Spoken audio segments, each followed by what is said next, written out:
नमस्कार साथियों, आज हम अरावली पर्वत श्रृंखला की विभिन्न प्रमुख चोटियों के बारे में पढ़ेंगे और एग्जाम में किस प्रकार से चोटियों को लेकर क्वेश्चन आए गए हैं और किस प्रकार से क्वेश्चन आने की संभावना है, उन सारी बातों का हम डिस्कस करेंगे कि आजकल चोटियों के बारे में किस प्रकार से क्वेश्चन पूछे जा रहे हैं, क्या ट्विस्ट है, उन सब के बारे में हम पढ़ेंगे। तो 6-7 मिनट के वीडियो में एज ए लर्नर मैं समझता हूं कि चोटियों के बारे में कैसे पढ़ना चाहिए, उसी को मैं एक्सप्लेन कर रहा हूं। ठीक है, मैं संजय कुमार भांबू इस वीडियो को बना रहा हूं, तो आपके लिए हेल्पफुल होगा। अब देखिए, अरावली पर्वत श्रृंखला के बारे में कुछ महत्वपूर्ण बातें जो मैंने फैक्ट्स के रूप में लिखी है। तो देखो, पहली बात है कि अरावली पर्वत श्रृंखला की जो कुल लंबाई है वो 692 है और राजस्थान की बात करें तो वो 550 किलोमीटर है। टोटल 80% जो है वो राजस्थान में है और औसत ऊंचाई कभी कभी पूछा जाता है कि कितनी है। फैक्ट्स में पूछा जा सकता है कि अरावली पर्वतमाला से संबंधित कौन सा सत्य नहीं है, तो उसमें ध्यान रखना है इसकी औसत लंबाई जो है 930 है और दक्षिण की तरफ ऊंचाई और चौड़ाई दोनों अधिक है, ये भी बात ध्यान रखने वाली है। अगली बात है कि भाई इसकी ये प्राचीनतम पर्वत श्रेणी है और अगर बात करें तो गोंडवाना लैंड का हिस्सा है, अंगारा लैंड का हिस्सा नहीं है, ध्यान रखना। और 2 भागों में बांटती है राजस्थान को और प्री कैम्ब्रियन काल में इसकी उत्पत्ति हुई है। और ऐसा कहें कि यह अवशिष्ट और वलित मोड़दार पर्वत है। कैसा पर्वत है? अवशिष्ट और वलित मोड़दार पर्वत का उदाहरण है। यह सबसे इंपॉर्टेंट बात है भाई। ऐसा पूछा जाता है कि अरावली कौन सा पर्वत का उदाहरण है, तो अवशिष्ट कह सकते हो, वलित कह सकते हो और मोड़दार कह सकते हो।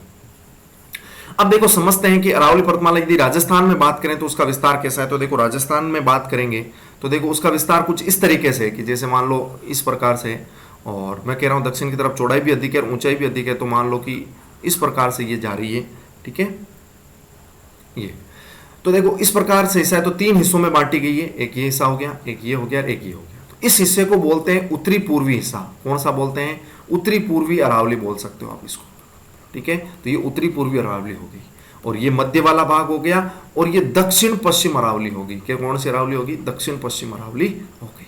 तो यदि कहें कि अरावली को कितने भागों में बांटा गया है, तो 3 भागों में विभाजित किया गया है। तो 3 भाग कौन कौन से? तो मैंने अभी लिख दिया, एक नंबर उत्तरी पूर्वी अरावली, 2 नंबर मध्य अरावली और 3 नंबर दक्षिण पश्चिम अरावली। अब आजकल ट्विस्ट क्या है कि भागों से कम और खंडों से ज्यादा क्वेश्चन पूछते हैं। तो यह भी पता होना चाहिए कि अरावली को कितने खंडों में विभाजित किया गया। तो अरावली को 4 खंडों में विभाजित किया गया, जो हम आगे की स्लाइड्स में पढ़ेंगे। मैं यहां बता देता हूं कि पहला खंड तो ये उत्तरी पूर्वी वाला हो गया, इसमें एक ही खंड है और उसको बोलते हैं अलवर जयपुर खंड। कौन सा खंड बोलते हैं? अलवर जयपुर खंड। तो आजकल उत्तरी पूर्वी अरावली ने देकर पूछ लेते हैं अलवर जयपुर खंड की विभिन्न चोटियों के बारे में बताओ, है ना। 2 नंबर मध्य अरावली को बोलते हैं अजमेर मेरवाड़ा खंड। कौन सा? अजमेर मेरवाड़ा खंड। और दक्षिण पश्चिम अरावली में 2 खंड हैं, तो 3 और 4। एक तो आबू खंड हो गया, आबू पर्वत खंड जिसे बोलते हैं, और 2 हो गया उदयपुर रासमंद खंड। तो ये उदयपुर रासमंद खंड हो गया। तो टोटल यदि खंडों की बात करें तो ये 4 खंड हो गए। और आजकल क्वेश्चन ऐसे पूछा जाता है कि उदयपुर रासमंद खंड की सबसे ऊंची चोटी बताओ, तो हमेशा सोचने लग जाते हैं कि शायद दक्षिण पश्चिम का पूछा हो, तो नहीं, ऐसा नहीं। ठीक है, और अरावली पर्वत श्रृंखला है, तो अरावली पर्वत श्रृंखला को हमने देखो कितने भागों में बांटा? 3 भागों में, उत्तरी पूर्वी अरावली, मध्य अरावली और दक्षिण पश्चिम अरावली। इनकी औसत ऊंचाई भी अलग अलग पूछी जा सकती है। ये 450 मीटर है, ये 700 मीटर है और ये 1000 मीटर है। और आबू खंड की अगर पर्सनली पूछी जाए तो 1200 मीटर है। कितनी है? 1200 मीटर। केवल पूछ ले कि भाई आबू पर्वत खंड की औसत ऊंचाई कितनी है, तो 1200 मीटर, और ऐसे दक्षिण पश्चिम की पूछे तो 1000 मीटर हो जाएगी। आगे खंडों में विभाजित किया गया, तो हमें पता है कि इसमें 1 खंड है और इसमें भी 1 खंड है, लेकिन दक्षिण पश्चिम अरावली में 2 खंड है। एक तो आबू खंड हो गया, एक उदयपुर रासमंद खंड हो गया। तो हम पहले अलवर जयपुर खंड की बात करेंगे। कौन से खंड की बात करेंगे? अलवर जयपुर खंड की बात करेंगे। तो अलवर जयपुर खंड की ये विभिन्न चोटियां हैं। तो मैंने 8 तक तो इनकी लंबाई बताई जो आपको याद रखनी है, और बाकी जो आगे मैंने 6 बताई इनकी लंबाई याद नहीं रखनी, उनमें यह याद रखना है कि ये कौन से जिले में स्थित है। तो जैसे रघुनाथगढ़ सीकर है, तो इसका मतलब अलवर जयपुर खंड की सबसे ऊंची चोटी है रघुनाथगढ़ सीकर। ये स्टार मार्क क्वेश्चन है, बहुत बार आया हुआ है, और 1055 मीटर है। आपको लंबाई भी याद रखनी है। सेकंड नंबर पूछे तो खो है जयपुर वाली 920 मीटर। ठीक है, पटवारी प्री में ये क्वेश्चन पूछा गया था।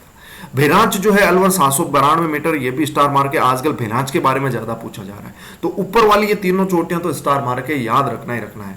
फिर बरवाड़ा जयपुर में 786 है, फिर बाबाई झुंझुनू है और बिलाली अलवर है। अब देखो कैसे याद रखते हैं, तो पहले देखो इनमें कंफ्यूजन रहता है, बाबाई और बिलाई में सबसे मतलब बड़ी कौन सी है। तो देखो इसमें ई आ रहा है पीछे और इसमें ली आ रहा है। ई पहले आता है कि ली पहले आता है? हमें पता है ई पहले आता है, तो इसका मतलब ई पहले आएगा। इसका मतलब ये ज्यादा लंबी होगी, 780 755। जिले कैसे याद करते हैं? देखो इसमें ले आ रहा है और अलवर में भी ले आ रहा है, तो बाबाई में झुंझुनू हो जाएगा और इसमें अलवर हो जाएगा। ठीक है। ऐसे मनोहरपुरा जयपुर 747 मीटर। बेराट का आजकल क्वेश्चन पूछा जा रहा है कि 704 मीटर, ये स्टार मार्क है जयपुर। बाकी आपको ये याद रखना है कि भाई सरिस्का अलवर में है, सेरावास भी अलवर में है, भानगढ़ अलवर में है, जयगढ़ जयपुर में है, नारगढ़ जयपुर में है, बालागढ़ अलवर में है। ये सिर्फ जिले याद रखने हैं।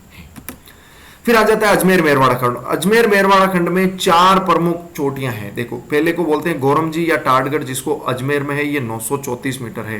ठीक है, ये स्टार मार्क क्वेश्चन है, ये 934 मीटर है। फिर 2 नंबर आ जाती है मायर जी जो 933 मीटर है। और 3 नंबर आ जाती है तारागढ़ अजमेर 873 मीटर, ये स्टार मार्क है।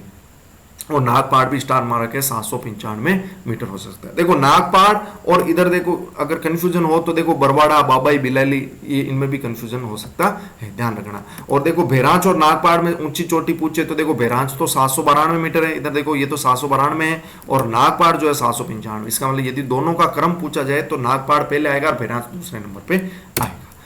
अब 3 नंबर उदयपुर राजसमंद खंड की सबसे ऊंची चोटी पूछ ली जाए तो आपको ध्यान रखना है जरगा आंसर आएगा। ठीक है, और उदयपुर राजसमंद खंड की विभिन्न चोटियां ये है कि जरगा 1431, कुंभलगढ़ राजसमंद है 1224 मीटर, ये इंपॉर्टेंट है, स्टार मार्क लगा रहा हूं इन दोनों के।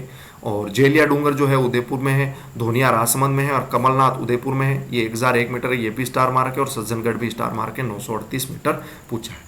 तो 938 मीटर है। तो सज्जनगढ़ और खो के बारे में भी पूछ सकते हैं, क्योंकि खो जो है 920 है, सज्जनगढ़ 938 है, तो सज्जनगढ़ पहले आएगी यदि क्रम में पूछा जाए आरोही और अवरोही में। ऐसे ही आबू पर्वत खंड है। आबू पर्वत खंड की औसत ऊंचाई 1200 मीटर है। इसकी विभिन्न चोटियों के बारे में तो हम जानते हैं कि गुरु शिखर 1722 है, शहर होगी 2 नंबर, दिलवाड़ा होगी 3 नंबर, अचलगढ़ होगी, धोनिया होगी, जयराज की पहाड़ी होगी, और ऋषिकेश सिरोही जो 1017 मीटर, ये स्टार मार्क है ऋषिकेश वाली। अब ध्यान रखना, देखो धोनिया यहाँ भी आ रहा है, देखना एक तो धोनिया सिरोही में भी आ रहा है और धोनिया जो है राजसमंद में भी आ रहा है, तो इसका मतलब दोनों की सीमा पर स्थित है, ध्यान रखना। ठीक है, और अब देखो जसवंतपुरा की पहाड़ी है जालोर से। आजकल ये क्वेश्चन ज्यादा ट्रेंड में है, जालोर की पहाड़ी के बारे में ज्यादा पूछते हैं। वैसे अगर ये अलग से क्यों पढ़ा है, ये वैसे तो देखो मध्य अरावली का हिस्सा है। किसका हिस्सा है? मध्य अरावली का हिस्सा है।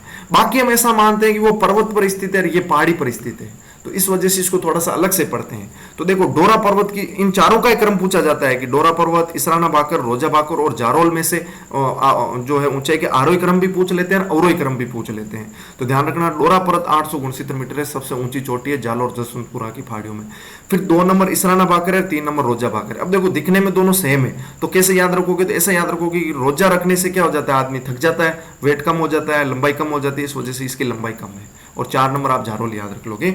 इस प्रकार हमने इस वीडियो को शूट किया है। इसकी पीडीएफ चाहिए तो डिस्क्रिप्शन में मैं टेलीग्राम का लिंक दे दूंगा, वहां से इसकी पीडीएफ डाउनलोड कर सकते हो। जय हिंद, जय भारत।